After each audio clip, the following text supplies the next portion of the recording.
Welcome to the Inspiration Contagion podcast, where we spread inspiration one story at a time. I am your host, Holly Jean Jackson.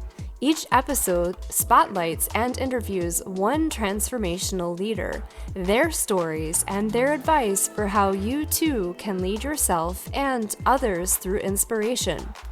If you are a visionary seeking to uplevel your leadership skills, then this is the podcast for you. I invite you today to spread inspiration like a contagion. Welcome to the Inspiration Contagion movement. Welcome to the Inspiration Contagion podcast. Today's episode is a special release tied to current events, so we don't have a number for this episode. Today's episode is also being recorded on video, so if you'd prefer to watch this live, make sure you look at the show notes for the YouTube link, and you can join us live. Please join me in welcoming Dr. Lindsey Berkson to the podcast. Dr. Lindsey specializes in complex cases, high-risk hormonal patients, and severe gastroenterological cases trying to avoid surgery. Berkson knows how to connect the dots of cutting-edge research and has a large background of personal clinical experience with success in difficult cases to pull from. Dr. Berkson is an agile thinker with lots of clinical, academic, and scientific background, and has been in practice as a nutritionist since the mid-1970s, and as an integrative nutritional, gastrointestinal, and endocrine specialist since the early 1980s. Welcome, Dr. Lindsey.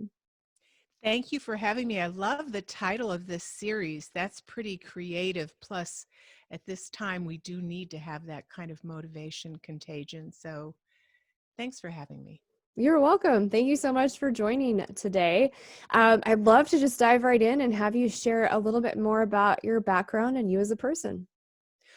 One of the things that I love about my career, where it's come to, is that I get to teach continuing medical education courses for physicians, medical doctors, naturopaths, chiropractors, nutritionists, and pharmacists. I teach quite a bit to pharmacists.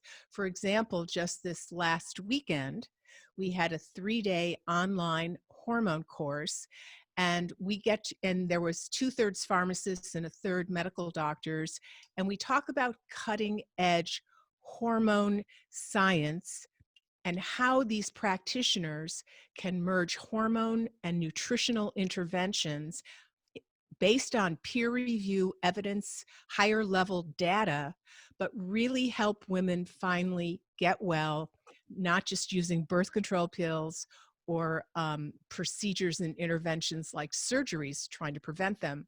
So the whole idea is getting at the root cause of illness, but translating that for practitioners into to-dos.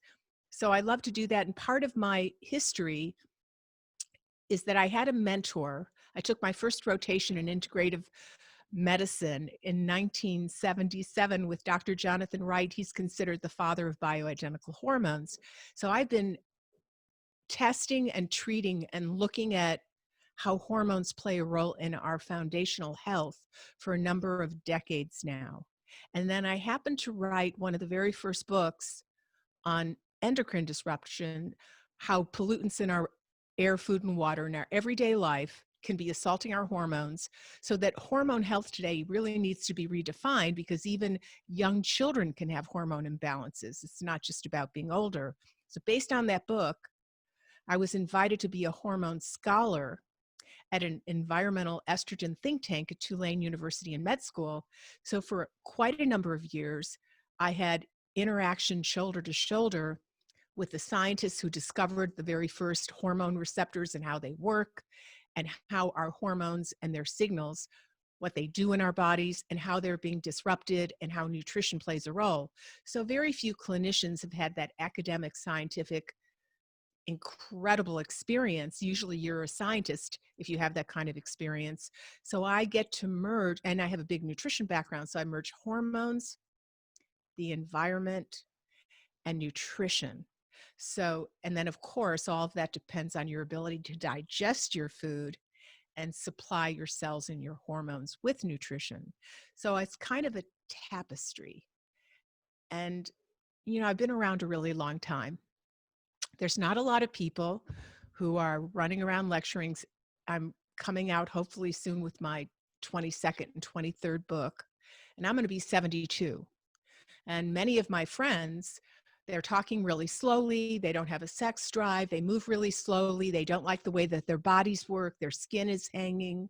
They really are overwhelmed a lot. They have a very different experience in the latter part of their life. Hopefully not my latter part of my life. I still see my life as being ahead of me. So how do you pull that off? And that's with an understanding of hormones and the environment and nutrition. So I get to give my patients some answers and some hope. Well, first of all, you look amazing for 72. And I love that, you're not looking at this as the latter part of your life. I have quite a few friends that are in their 70s and they're just, thriving. And I do think that it's so important we're talking about hormones because they regulate so many things in our body that I feel like a lot of people are completely unaware of. And like you said, it's helping you thrive later in life when you have that experience and you have that wisdom to share with your patients in really profound and powerful ways. So kudos, and like what an amazing experience that you've had. I have to tell you, it's just now that I'm admitting this. This is one of the first times I'm saying this because I'm still dating and I go on these dating sites and lie about my age. So you can't show this to any younger guys. Okay, but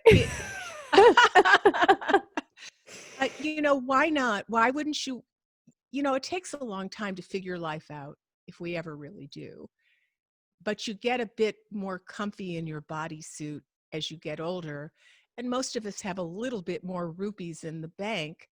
So why do you want to be falling apart when you're just starting to figure it out?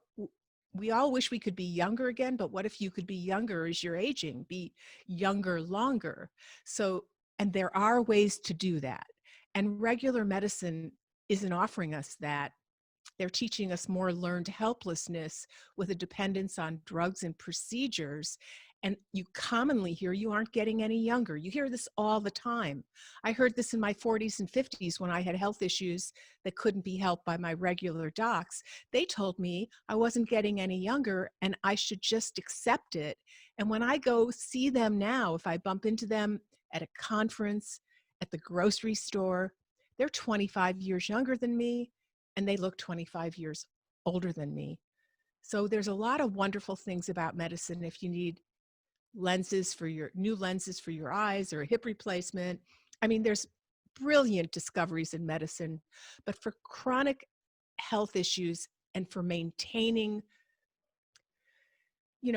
zing in your life, maintaining a really dynamic health, that's not where medicine is at. It's disease oriented, not health oriented. So that's why it's exciting for people to be able to hear these concepts and steps on shows like you're doing. You're doing a great job to pass the message forward. So thank you.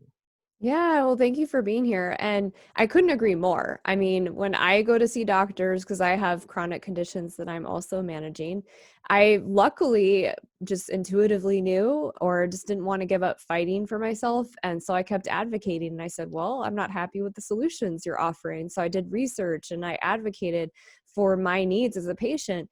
But yes, I feel like our society, the medical system, is constantly telling us that we just need to accept being in chronic pain.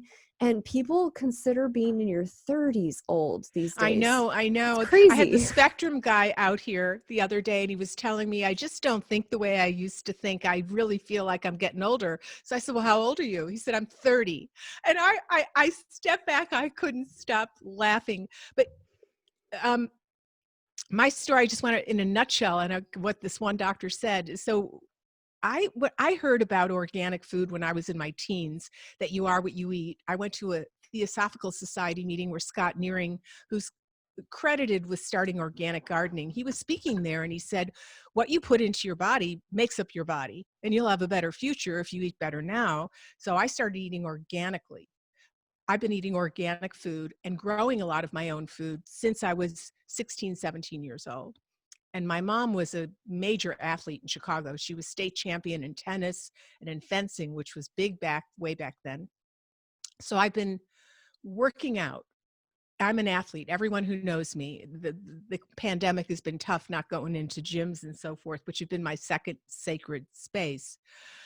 But I kept so I lived what most people that get turned on to a better way of living start having better health when they learn exercise and food, and improving that is a healthy thing to do. But I just kept getting cancers. So I was doing everything right, but getting the wrong outcomes.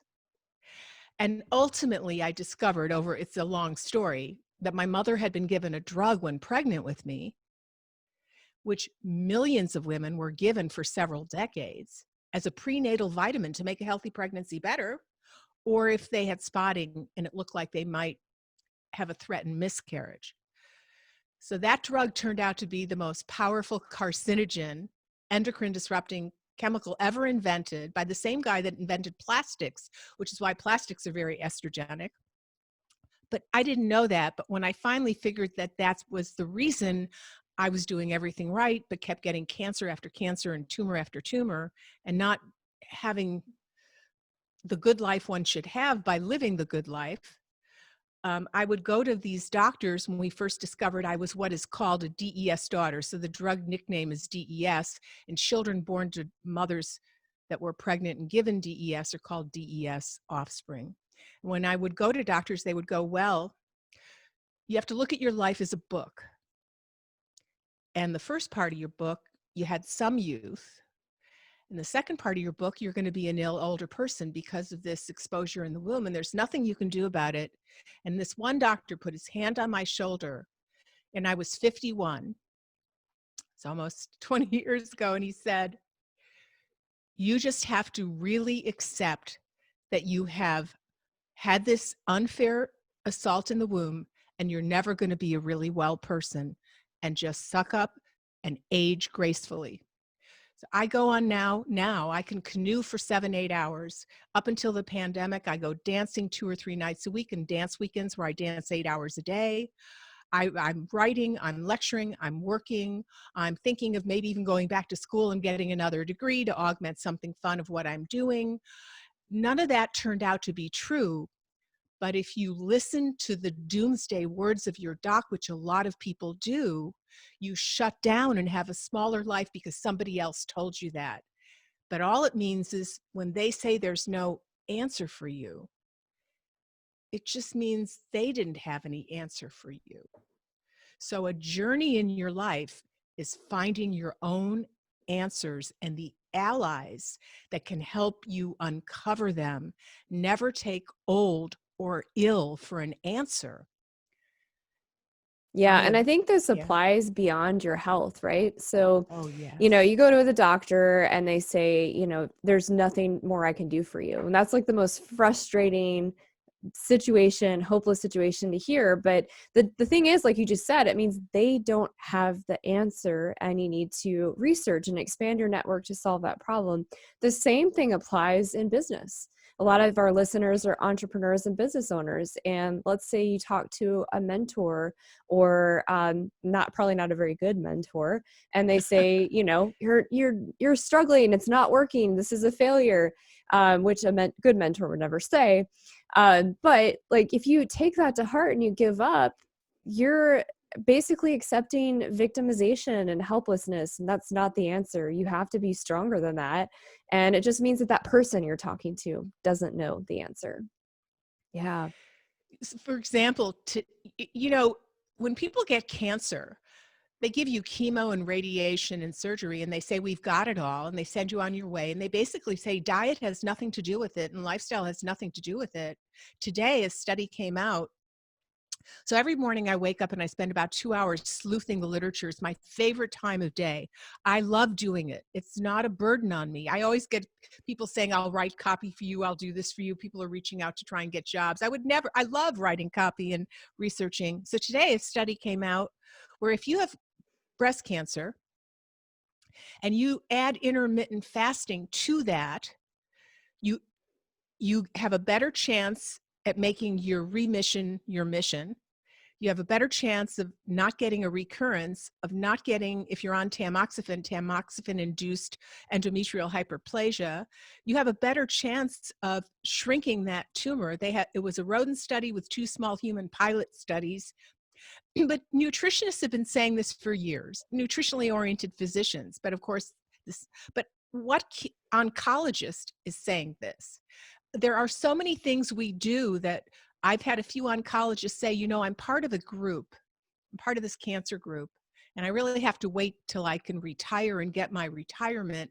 But then my dream is to open up this small concierge cancer practice where I can really do what I want, really talk to someone about nutrition, really talk to them about giving cutting edge things like 2-methoxyestradiol, the end metabolite of estrogen that looks like it's an anti-cancer bomb. I've been on that now myself for 22 years. It's not available to most human beings on this planet. They would love to do these things, but they can't. But these things are coming out is very helpful because surgery and medicine, all that, it's not getting it to why you got the cancer in the first place.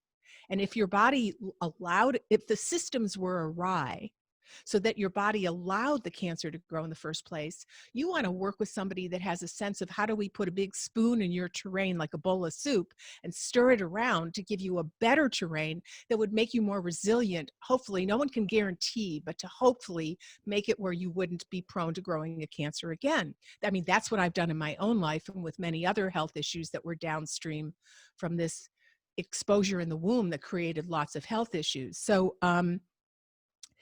they kind of take the fight out of you, because if you're ill, you want to fight for why you're ill and get you better so that you don't have to worry about your body anymore. You can go on and be an entrepreneur, do whatever you want.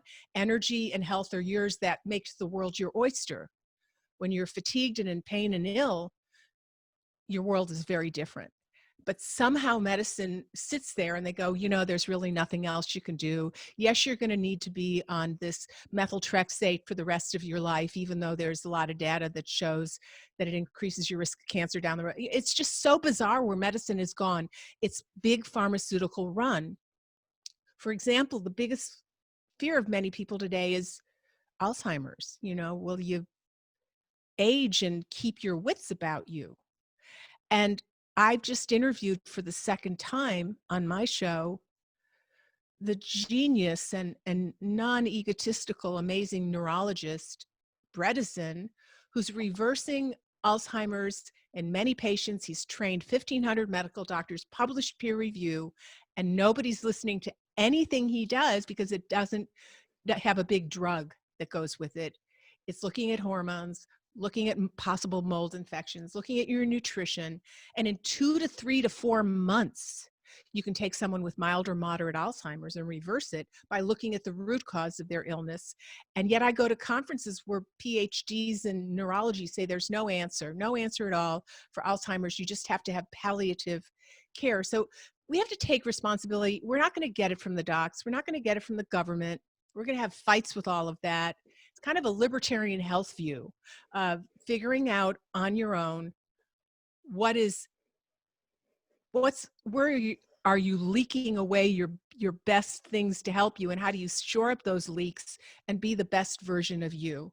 Nobody else can do that. You have to get educated and figure out how to work with a few allies and do it on your own. And once you stop saying it's not fair that my doctor doesn't have all the answers, or you stop getting frustrated that one doctor says one thing and another doctor says another thing because they're just human with their own opinions. Forget all the exasperation and frustration and pissed offness and just say, what can I really do to figure out how I can be the best version of me? That is very liberating. Yeah. And I think, like you said, there are, positives to the medical system, but they are human. And so it's impossible, just like in business, it's impossible to know everything under the sun about business. It's also impossible to know everything under the sun across your specialty, let alone across other specialties. And I think that's ultimately the problem with the system, is that there's not enough collaboration across specialties. But I also, since we're on the Inspiration Contagion podcast, I do want to ask you some questions around, what is making you such an inspirational leader, or what's your secret sauce? It's so funny because we all want to go to a course that says the 5 ways to be an inspirational person, or the 3 days. After these 3 days, you'll have all the tools with which to, on Monday, make yourself a better human being. But it really is a lifelong process.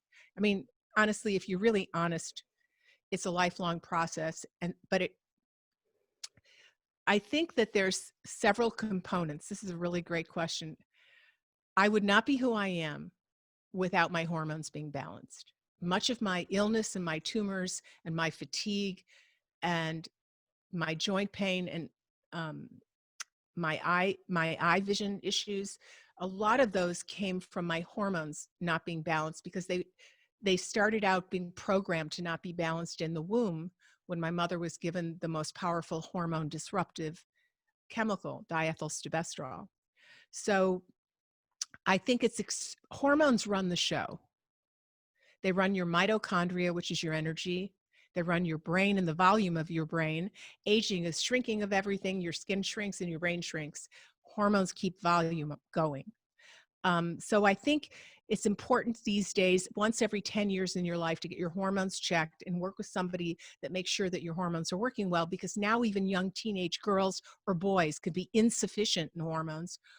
There's polycystic ovarian syndrome epidemic. There's a lot of anxiety and depression because hormones are out of balance in humans across the age spectrum, not just in older humans. So it took me decades to figure out how to get my hormones balanced. And interestingly enough, I actually have a new line coming out based on nutrients and ways to balance hormones that I figured out over the years.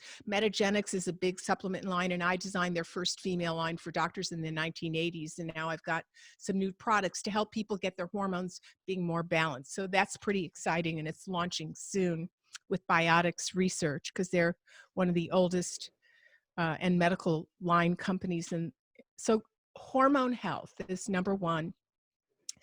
Exercise is number two. I think I see this in regular people and in cancer patients, for example. The fitter you are, you help overcome the cancer, or if you can't totally get over the cancer, you still carry some tumor load, you can cohabitate better with the cancer. So we might have some pancreatic cancer patients.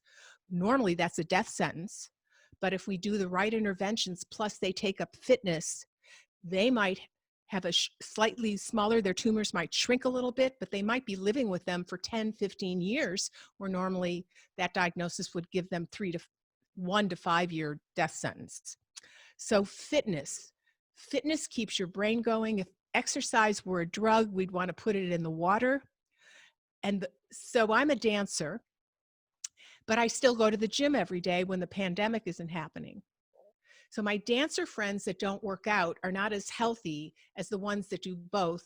And my gym friends that don't dance and do something else aren't as healthy. So it takes a wide variety of demanding of your body to stretch, to have cardio and resistance, to get a slightly red in the face.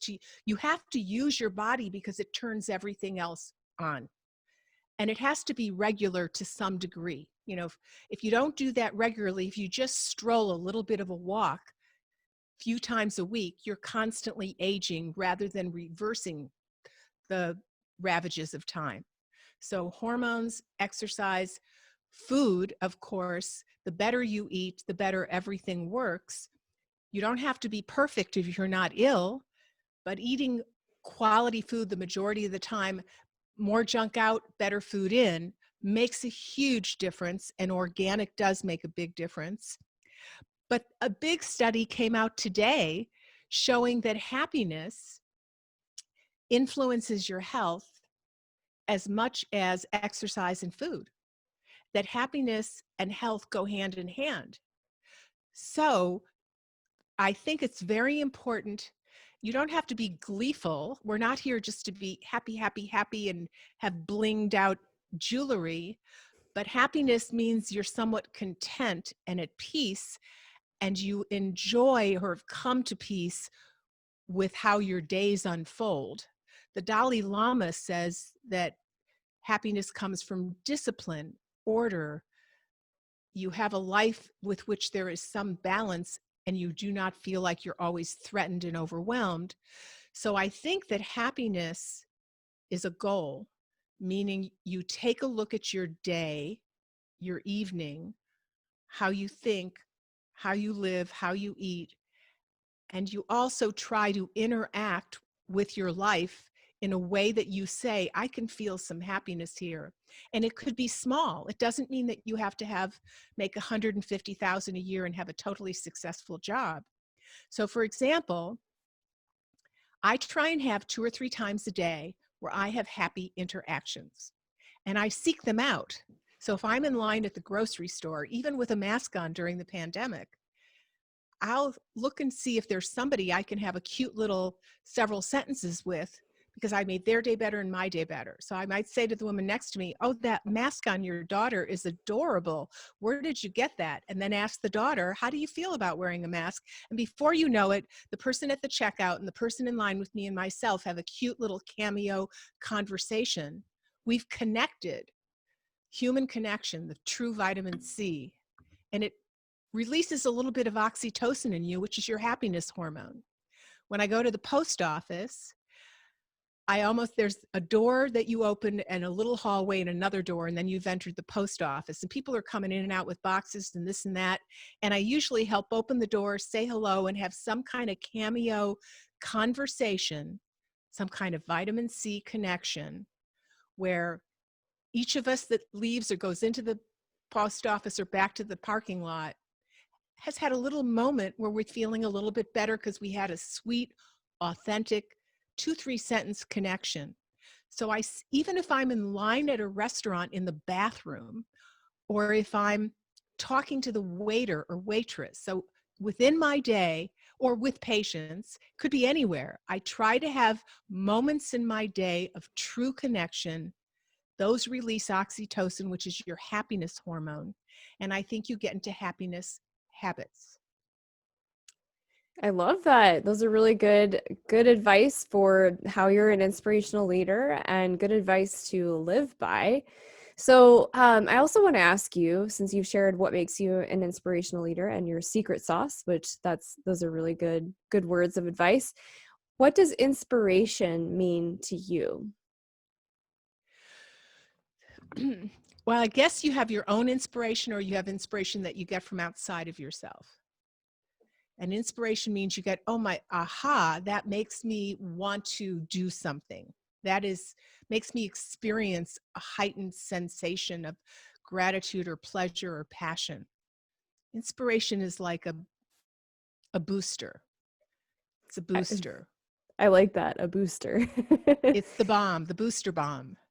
So, that life is rough right now. We have the worst economic scenario since the Great Depression. We haven't even figured out how we're going to face the flu epidemic. We are not in control of this virus. We have unrest in our cities. We have unmarked cars pulling off peaceful protesters into unmarked vans. I mean, we are not united as a country, and united we stand as a better country. So I think we have to dig deep now and find our own inspiration to stay sane in body, mind, and spirit. And it's not that easy to do. But if you don't do that, then your day, which is a precious day because you don't know how many days you have, and this is your day, this is your life. This is it right now. You and I, the quality of our interaction. This is our life unfolding right now. So I think you have to find what inspires you and live it in as authentic a way as you can, and try and surround yourself with people who you think are authentically inspiring, because otherwise the madness and the chaos, which has always been here on the planet, I love that line I was putting together a show last week, and I opened up about, I was really bummed one day in the pandemic. I'm all by myself. I don't have anyone else that I'm living with. So I've been watching comedies, and I have a rowing machine now in my living room, and I'm rowing and trying to row and laugh. That makes me get inspired. So I put on one of my old time favorites, Moonstruck. And there's this scene between Cher and Nicolas Cage, where Nicolas Cage plays Tommy Camerari. And he goes, "We're not here to just love. We're not perfect. Snowflakes are perfect. Stars are perfect. We're here to ruin ourselves and then live out loud." And I think that it's up to us to figure out, when all is chaotic, which it often is on this planet Earth. This planet has been chaotic forever. How do we get inspired and sane? Inspired and sane in body, mind, and spirit. I think it's a journey for everybody, and at different times, different things inspire you. But when I was young, I used to look for heroes, iconic people who were agile thinkers that shared their path honestly and gave some intriguing and helpful ways to look at life. And I would call them up and say, "Can I hang with you? Can I wash your floors? Can I do any work but just hang with you?" And I hung with Baba Ram Dass, and I hung with Bucky Fuller, who was a thought leader, and I hung with all kinds of world thinkers. And I think you need to listen to shows of world authentic thinkers, read books. Now we have podcasts where you can get them while you're sitting in your porch. Listen to people. And the biggest deal is finding people that you think are real.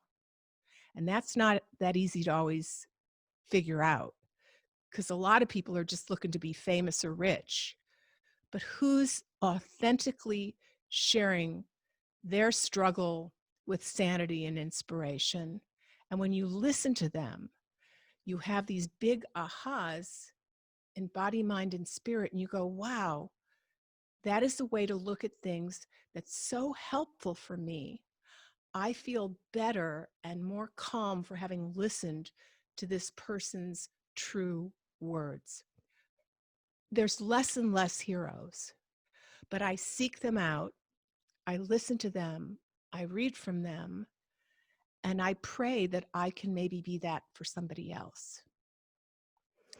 I love that. That's really beautiful. Looking for the heroes. And I think, like you said, the finding the authentic, real people, part of you being able to sense that is when they make you feel better and they have advice that really does land as an aha, that you can change something profound in your life.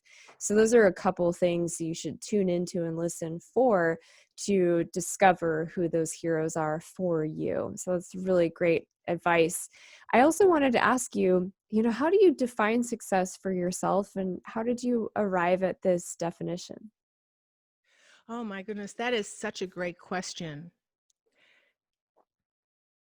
So I used to define success that I would have a best-selling book, or I would be sought after to speak, and I would be really healthy and not be overweight, look really healthy, all those external things that we relate to as success.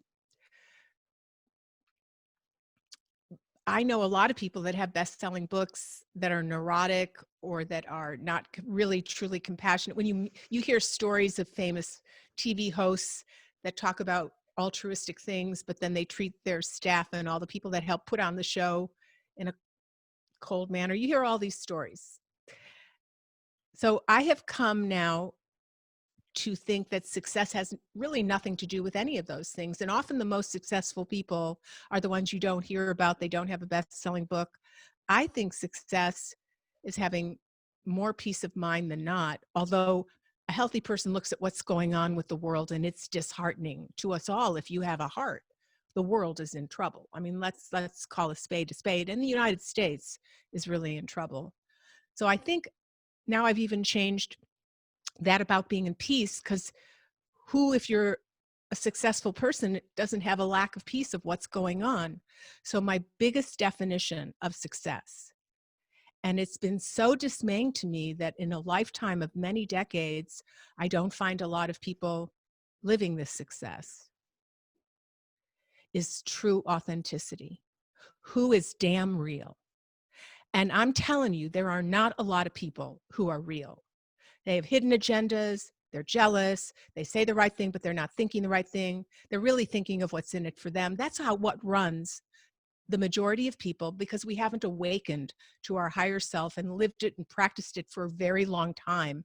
And it's not something that happens with a weekend course. Authenticity is what turns me on. It's what I strive to be. It's what scares me when I see the lack of it everywhere. And my best, closest friends are these authentic, funny, deep-hearted people, but I only have a few. I would think that in a lifetime, my big life that I've had, that I would have a cachet of many people like that.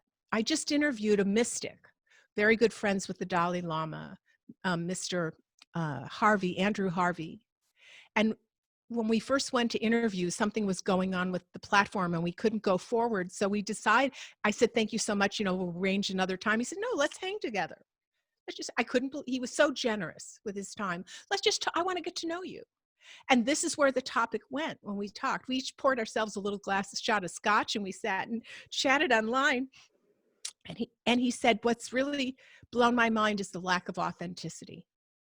He said, in my whole life, I only have a few people, but his friends are Marianne Williamson and Carolyn Meese and, big thought leaders. But he says, I would have thought at the end of my life, I would have a lot more authentic people in my life. So there aren't a lot of them around. And my idea of true success is being on all levels, in every nook and cranny of your molecules, being real.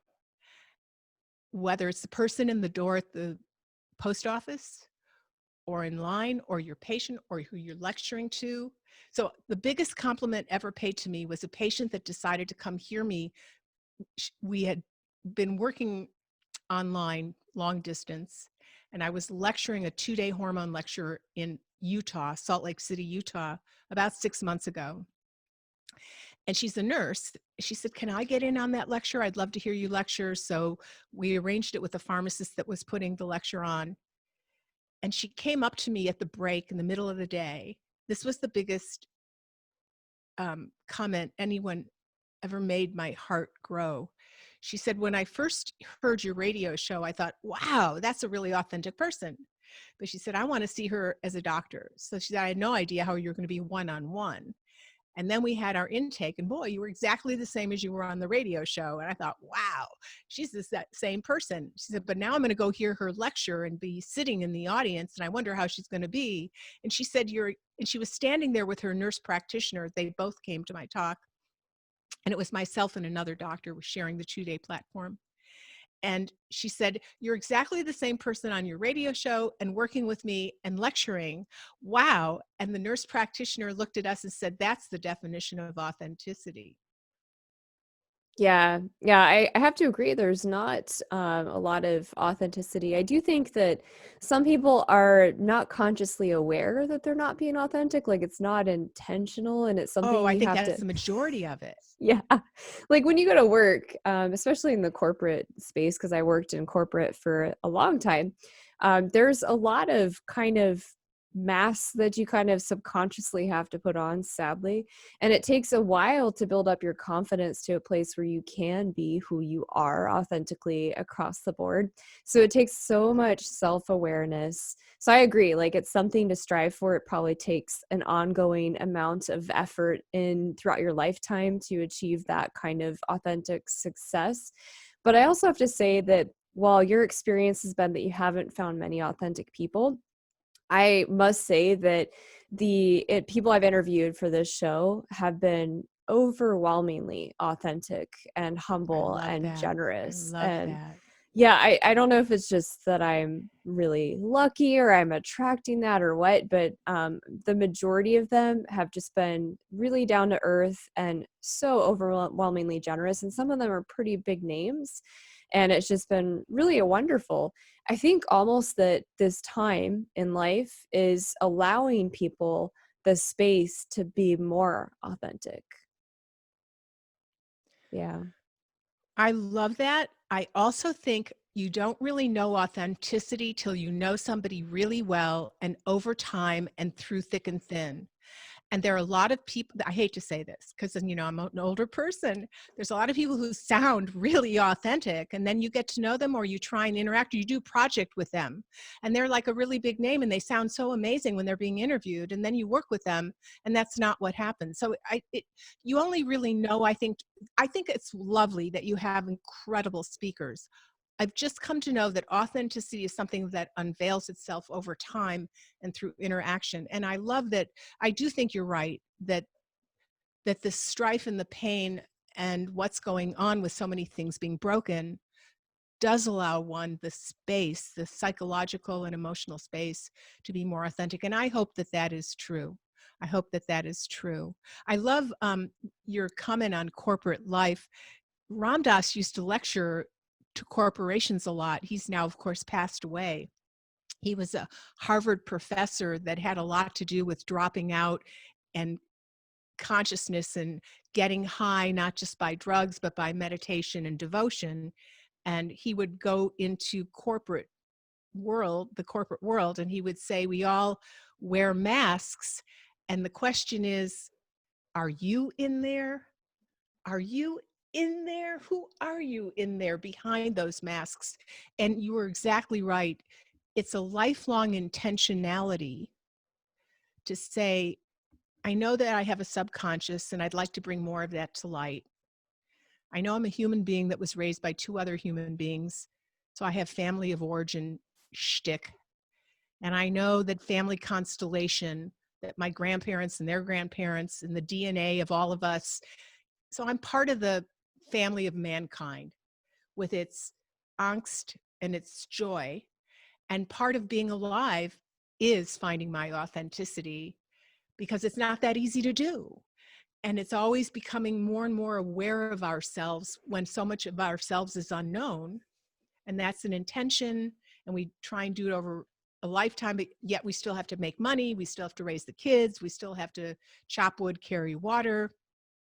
So I think it's not an easy thing to accomplish as a human being, because our DNA has generations of pain and collective crises and things like that.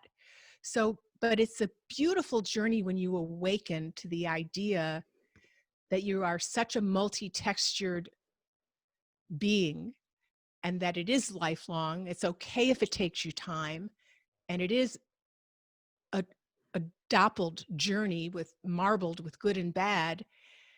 But it's great to align yourselves, which is why your show is great. And it's great that you feel that you're getting authentic people, to hear other people that you feel are authentic and get helpful hints about how you become more and more known to yourself and more loved by yourself. Then your life becomes a different experience. As you are more opened like that, you attract more openness. Although people say, if you talk to them authentically, isn't it something? I've been this being of light and hope my whole life, but at the end of the life, the people you can really depend on and really who are consistently authentic are less than you would want. But the Dalai Lama says we're at a point where we have about 30 more years where the human race is either going to go extinct with global warming is going to be bigger than the pandemic, or we're going to thrive. And I think that comes from awareness and then caretaking the earth as well as our family. And shows like yours are part of the way that we crack the egg to awakening and then collectively make a difference. So thank you for your contribution. And I'm not saying that to be kissy facey. I'm being honest. You're being authentic. I appreciate that. It's interesting as you were sharing how to identify authenticity and that it's lifelong. We're at an interesting point in history where we are wearing physical masks every day for safety. And so it's a good daily reminder of, are you wearing a mask in your life and what can you do to start peeling that back so that you're being authentic across the board. So that's my challenge to people that are listening today, to start striving towards that authenticity. That is an elegant point. Thank you for bringing that is brilliant. Thank you for bringing that out. Thanks, Lindsey. Yeah, it's good to have these anchors as reminders. So Lindsey, you identified as a mentor leader. And so I wanted to ask you, Why is mentorship so important to you? I wouldn't be who I am without mentors. And mentors are people who paved the way ahead of you and had a paradigm of thought that was illuminating to you and really helped mold like a sculpture where you go in your life and your career. So I've had such a great fortune to have spiritual mentors and career mentors, and even my best friend is a mentor in love. She taught me unconditional love. I'd never known that. She will never go away, and she is my best friend. And I had never known someone who said, I will never go away.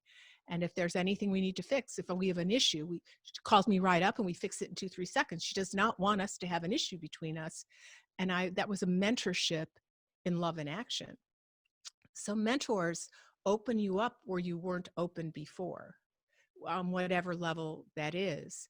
So Dr. Jonathan Wright was my mentor in hormones, and Swami Satchidananda, that I lived in his ashram, was a mentor of compassion and of inner life. I mean, there's so many ways people turn on the light that you didn't when you had a dark space inside you before that you didn't even know could be lit up. And I think a really rich life is a life with multiple mentors on a variety of levels. And then as you become a seasoned person, hopefully, if you're around somebody whose energy feels really good and their aura feels really not sticky or reactive, it's an uplifting experience. I remember I was on an island once when I was 21, and I was a vegan eating only raw organic food, and kind of felt very judgmental of everybody else who didn't eat that way. You first get into a trip, a food trip, a spiritual trip, and you kind of start in the beginning being judgmental of other people who don't have that viewpoint. And I had the honor of sitting at a dinner table with Buckminster Fuller. It was his island, and we were living on that island. Bucky Fuller was one, like Carl Sagan, one of the thought leaders. And he looked at me and he said, everyone else was eating lobster, and I was eating salad and seaweed. And I thought, of course, thought I was better because I was eating salad and seaweed, because I was young and didn't see what I didn't see. And he looked at me and he said, I was a vegetarian once too, when I was young and foolish, and thought that the world only existed through the way that I saw the world existed. And I almost felt like someone pushed me back, but I thought about that line for the majority of my life. And I went on to have other experiences with Bucky that week, but he cracked my egg of seeing things the way my mind was habituated to see things. So mentors crack the egg of your consciousness so that you have broader vision. And then that brings more possibilities into your life and more connect the dots.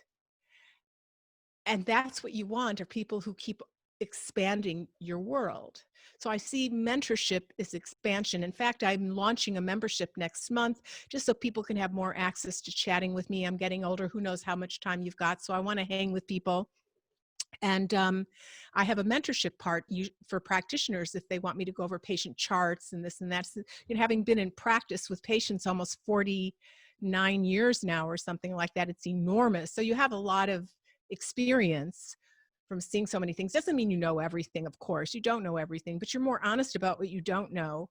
But you've had all this vast experience and you want to share it. So mentorship gives you a bigger experience of your vision and personal dynamics in life. I love that. I think that's one of the best definitions of mentorship and why it's so important. I like the metaphor of cracking the egg open and shining more light on and opening to more possibilities and opportunities. And I agree, it's so important to have mentors across different aspects and areas of your life. I certainly have several mentors, and my life would not be as expansive as it has become without them. So Who's your favorite? Who some of your favorite mentors?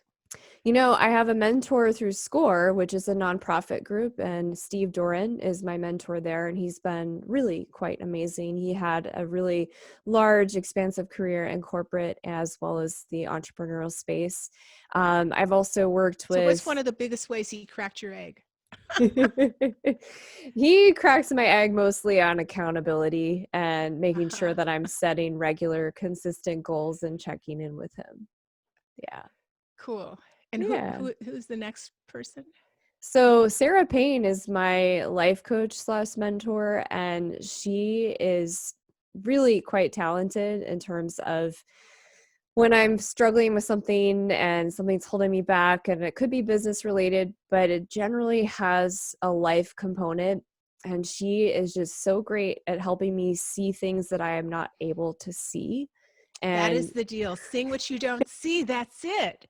It yeah, expands your vision. It's like having much bigger glasses on. yes, it is. It is. I actually want to ask you, what is one of your most inspiring mentee stories?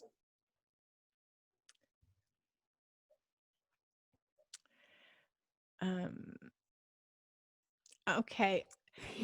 So there's so many to give. It's hard to know which one I want to say, but so I'll say this one. So the Beatles had just come back from visiting the Maharishi in India. So I went and lived in India for a year. I wanted to see what the Beatles were finding. And I was looking at consciousness. I was learning about kirtana, which is chanting and using sound to lift up anything you can do. There's like 7, 8 different paths of yoga. It's not just posture, it's not just physical yoga. Like there's Laya yoga, which is sound yoga, so you can and use sound to lift up your consciousness. So I decided to live in an ashram when I came home, and I lived with Swami Satchidananda that had all people that were Christian, people that were Jewish, people that were atheist and agnostic. He really taught a way to live to get more peace and congruency. And one of the interesting mentor stories with him, with Swami Satchidananda, who is now passed, and many people said he was one of the most influential spiritual people of our times, but a lot of people today listening to your show might not have ever heard of him. He was a very, very, very authentic human being. So we were all standing out in front of the ashram, and one of the other ashramites, Carole King, used to come and hang out there and sing songs. I think Carole King was there at this little meeting.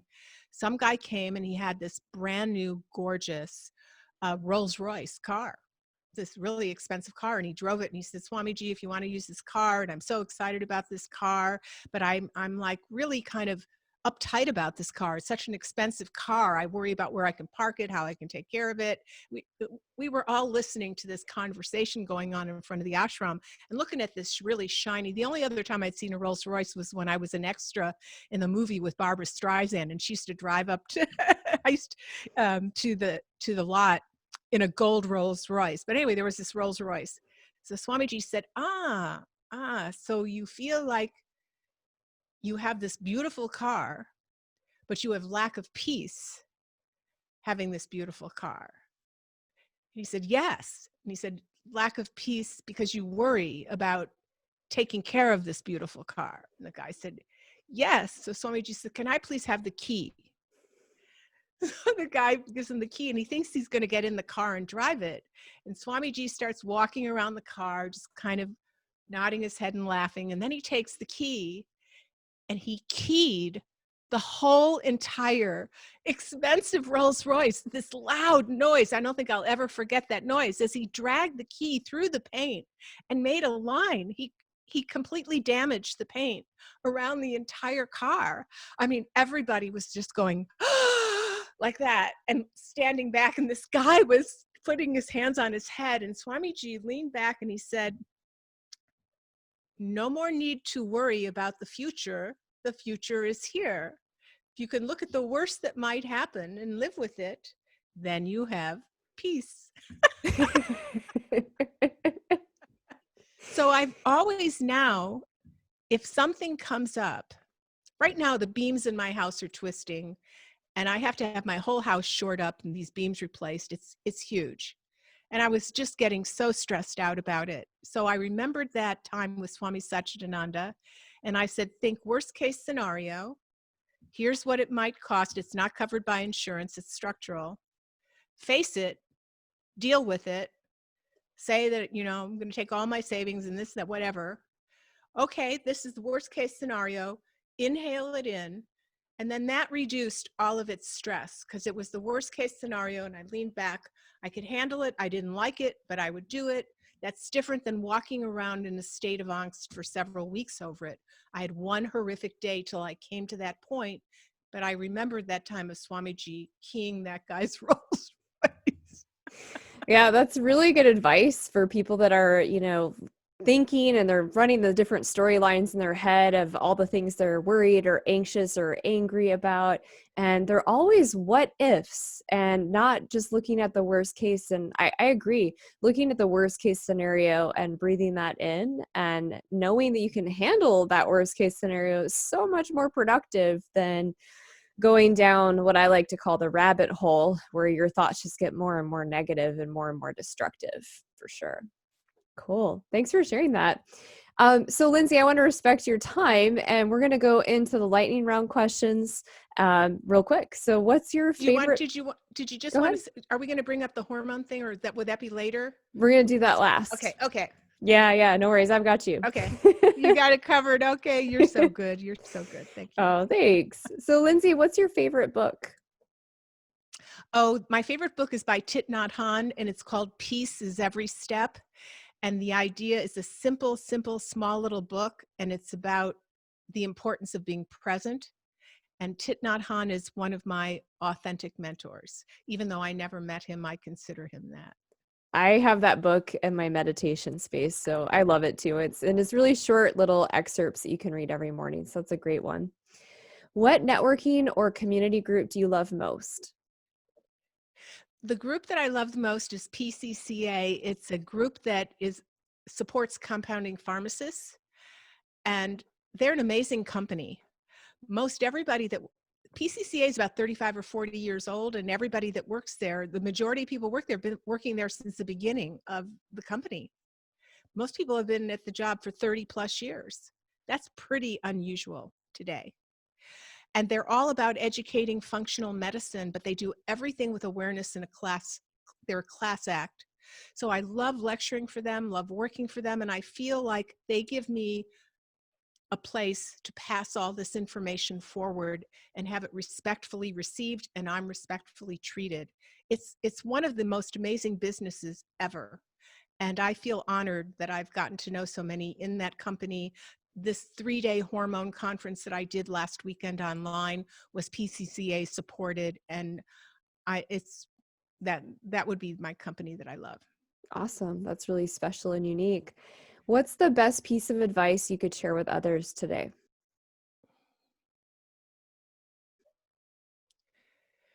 Your state of your mind is yours. It's not what somebody tells you it is. Once you really realize that you can have such power in how you perceive life. Now, sometimes you go off track. Sometimes you get so angry or you get so upset. That's all valid. But your mental terrain, your emotional IQ, the majority of the time is up to you. It's nobody else's fault. A lot of people had a bad childhood, but there is racism, systemic racism. There is a lot of this. There's a lot of things that need to be improved, but your own personal filter through which you experience the world is your job, nobody else's. And when you embrace that and you figure out where it's going off track and get it better back on track, you just have such a better experience of your life. So if you take complete, what's that word I'm searching for that I just can't find? If you take complete responsibility, I don't know why I couldn't come up with that word. Thanks. It's okay. If you take, if you're responsible for your own eyeglasses, you can get them enlarged, you can get them smaller. Your vision, even if you don't have, you're blind, your vision and your relationship with the world is a lifelong trip that you have the reins on. And once you understand that you are not a permanent victim of all that has happened to you. I've been raped, but it hasn't ruined sex for me. I've been told I'm going blind and there's nothing else I can do, and now I have better eyesight than ever. I had multiple continuing cancers, and now I have the youth in my older age I couldn't experience when I was younger. In my own life, I have seen that you can turn things around, and how you see things and how you see the possibility of turning things around is up to you. But the more you learn, the more mentors you listen to, the more you take classes and get tools in your tool bag with which to accomplish that, the better you pull it off. And you're so much happier. True happiness. I mean, really. So your happiness or contentment is an inside job. And it's a lifelong thing. You don't learn it over a weekend or quickly, but it's such a different life than people who are fatigued and angry and bitter and victims. I love that. It actually reminds me when I interviewed Lex Gillette, who is a blind Paralympic. He says that you don't need sight when you have a vision. That's his mantra, and I agree. When you have that vision and you take responsibility for that and achieving that, life just opens up. So thanks for sharing that. What's the legacy you wish to leave behind? Oh boy, that's a great question. To never take old or ill for an answer. You know, I feel like I have decades to go before I sleep. And so I lecture a lot to physicians. And then when they hear me speaking and the energy and the facility of mentation, and then they learn my age, they come up at the break, and most of them are in their late 20s, early 30s, and they have their phones out. And they go, I want to know everything you eat, everything you take. No, I really mean that. I really want to know everything, because they can't believe they're all so fearful of old age. And they're really fearful of working really hard all their life and then dropping off the old age cliff. So a lot of people tell me I give them hope that you can overcome severe illness like recurrent cancer, and that you can live younger, longer. So I hope I inspire people that they can have a bigger, longer, better life if they don't take old or ill for an answer. I love that. That is very hopeful, very inspiring, and very encouraging. Well, this has been amazing. I know that because this is a special episode, there's some things happening in the hormone space that you wanted to share with listeners, and then I'll cover all the ways they can get in touch with you. So why don't you go ahead and share what's happening today? Okay, thank you. So you can't have your head in the sand, and you really have to know what's going on for your rights. And we don't want all of our healthcare options to be dependent on big pharma and people that make profits off of big corporate patented drugs. So just as we're learning that hormones are more healthy, and in December, there was a breast cancer symposium in San Antonio. 12 prestigious cancer centers came together and said, we made a terrible mistake. Terrible. Oh my God, estrogen doesn't cause breast cancer. Estrogen replacement in healthy peri and postmenopausal women reduce the risk of breast cancer almost 40%. We made a terrible mistake. Women should really be on hormone replacement, and looking at your hormones is really important. So at the same time, there's a new FDA drug that's coming out with hormones. So to squelch the competition in the drug market, they are trying to make bioidentical hormones, which functional doctors have been giving to women for several decades, illegal. Several years ago, they tried to make estriol illegal, and we got 120,000 women to write their political representatives, like the representatives or their senators, and we saved estriol. But right now, all hormones are on the chopping block. Estrogen, progesterone, pregnenolone, DHEA, testosterone cypionate, testosterone propionate, all the T replacement that the guys get to have better erections. They want to make all of that not legal for compounding pharmacies to make, but only make um, the patentable drugs that people make profits for available.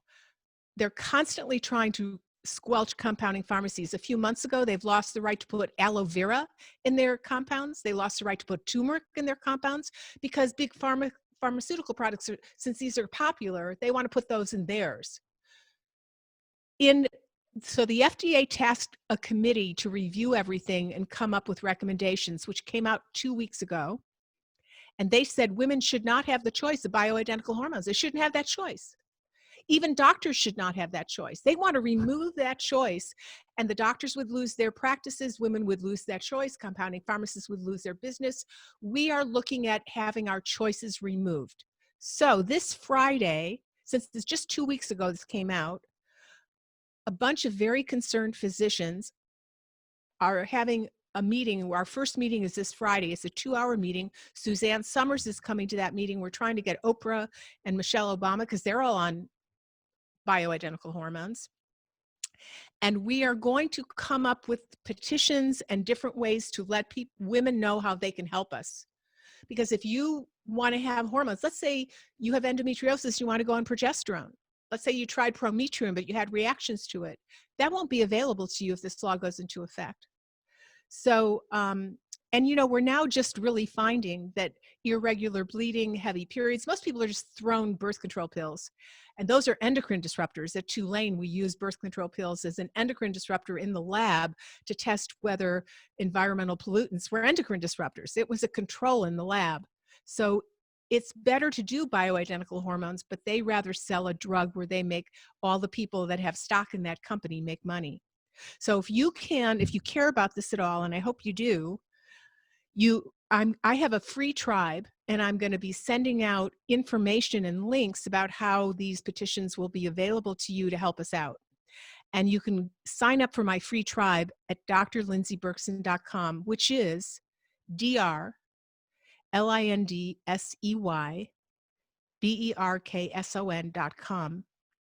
And at the bottom of each page, there's a little blue bar. You can just click on it and just become a member of my tribe. And as soon as we figure out how we can come together to fight for our rights, I'd rather have less and less government in our face. But we have to fight for that all the time. Because government, for some reason, most people in government on either side of the coin, Republican or Democrat, they are aligned with big pharma, with vaccines. I would like to have Robert Kennedy on my radio show talking about what he knows, him and Mark Hyman, on vaccines. If I had them on my show would be shut down. So we have a time of censorship. We have a time of people wanting to take our rights away. We need to know about this. We need to come together. So if you join my free little site, we will keep you updated on this kind of stuff. This is so important because otherwise we're looking in a few months at this conference I was just part of a few days ago, sponsored by PCCA. They were saying it doesn't look good that we're going to have the rights anymore to compound hormones.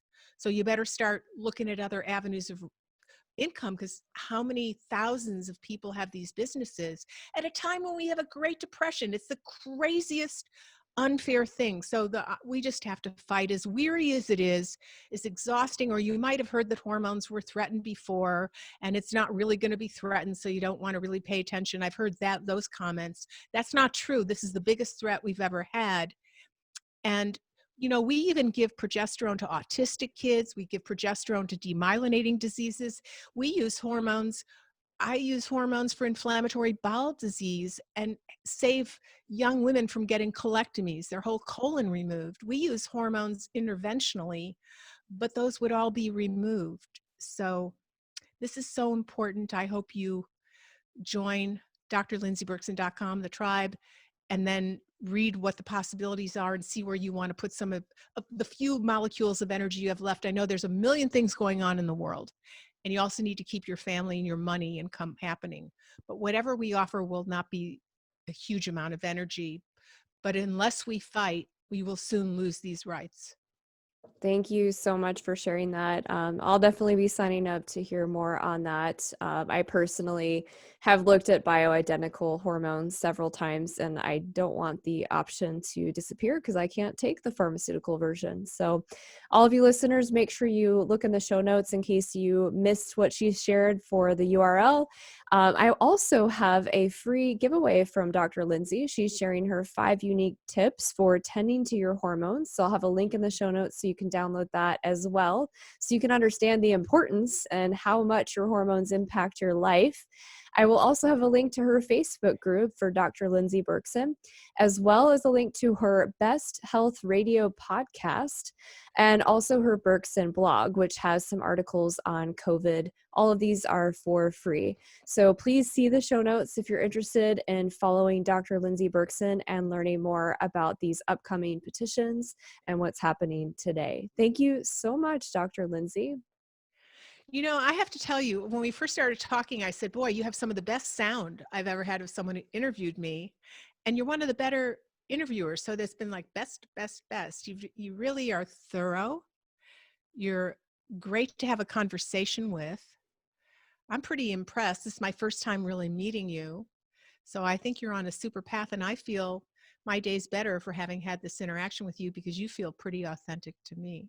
And I Oh, thank appreciate you. that. Yeah, I appreciate that too. And it's so refreshing to hear people that are doing things with real change and real impact. I just interviewed a young man named John Panetta about his grandmother who was mother on the hill and worked in their cafeteria. And he's doing a petition to get her picture in the dining hall. So it's really cool to Oh, put together these stories and share things that are relevant where people can have a positive impact. So.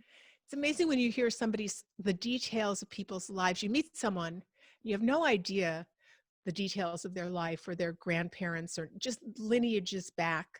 And it's so amazing because each life has so many details that are so amazing. And so it's so great to hear how to have tools to make your details as amazing as you would want them. It's like constant rebirth. And Yeah, absolutely. Well, this has been great. I want to respect your time because I know you have some more interviews and some things that are happening in the world today. But to all of our listeners, I'll have all the details in the show notes, including the YouTube link, as well as how you can follow Dr. Lindsey's And I just want tribe. to say one thing. Because people want to hang with me here a little bit, so if you join my little email list, I am launching a little teeny bit of a membership where we can get together and hang and have question and answers and just hang out. I think it makes a difference if you can really regularly hang with someone you think you want to learn from or you like that interaction, and it makes your life better. So just to be aware of that. Fabulous. All right. To all of our listeners, this is the Inspiration Contagion podcast. I look forward to seeing you on the next show. Thank you so much.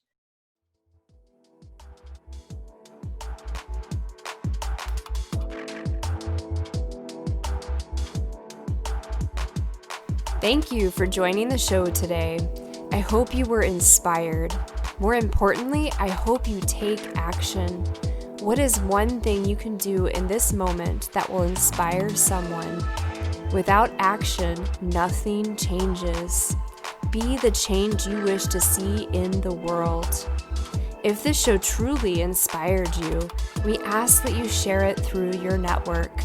Help us spread the light and inspiration in the world. I look forward to seeing you here next week.